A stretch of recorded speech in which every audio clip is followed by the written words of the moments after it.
राज्य रे वर्तमान जो परिस्थिति देखा देइछि वर्तमान ओडिशा खनि निगम ओएमसी ओडिशा माइनिंग कॉर्पोरेशन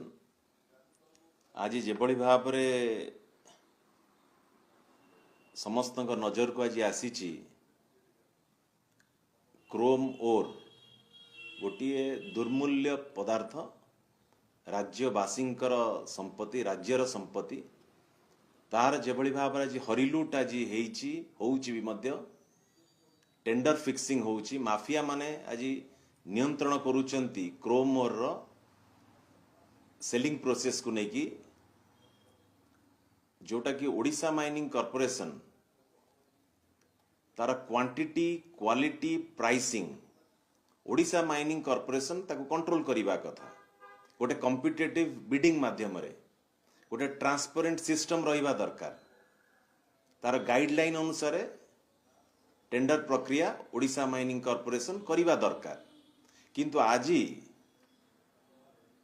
बाध्य आज करैला आज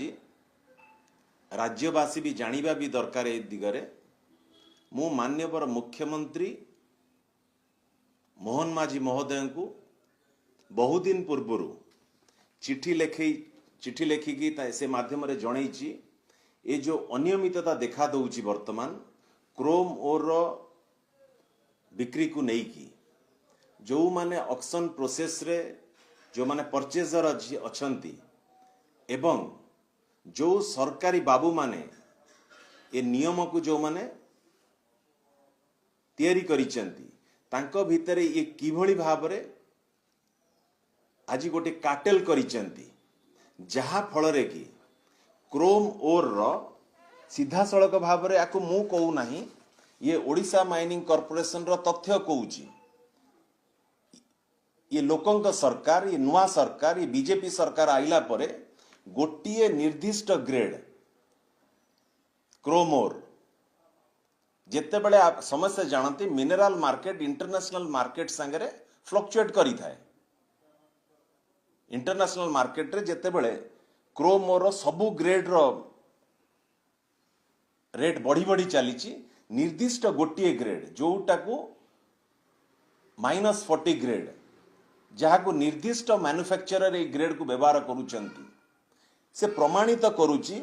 ये गोटिए ग्रेड रो समान रेट रही प्रत्येक मासर जो ई ऑक्शन प्रोसेस होउची जो टेंडर प्रोसेस होउची ये गोटिए ग्रेड प्रत्येक मास जो ई ऑक्शन टेंडर होउची ये प्रत्येक मास समान रहउची से रेट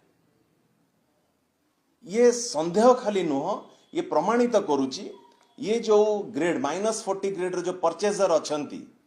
एवं यार जो माने mining secretary steel and mines secretary कहतु ओडिशा माइनिंग कॉर्पोरेशन एमडी कथा कहतु एमाने कौन जानी पारु नाहांती सीधा सड़क भाव रे ये गोटिए ग्रेड किभली भाव रे कार्टेल करिकी टेंडर फिक्सिंग करूचंती माफिया मानक नियंत्रण रे आज संपूर्ण भाव रे ये क्रोम ओर रो आज बिक्री आज होउची आज माफिया आज नियंत्रण करूचंती आज ये जहा द्वारा की राज्य सरकारंकर प्रत्येक मास राज्य सरकार स्टेट एक्सचेकर रो लॉस होउची 100 कोटी प्रत्येक मास ये टेंडर प्रक्रिया रे ये कौन बाबू माने एथिरे संपृक्त रहिचंती ये माफिया मानकर किए नेतृत्व नउचंती किए ये कार्टेल जो हेइची ये कार्टेल को परिचालना किए करूचंती आको मु मान्यवर मुख्यमंत्री को निवेदन करिथिली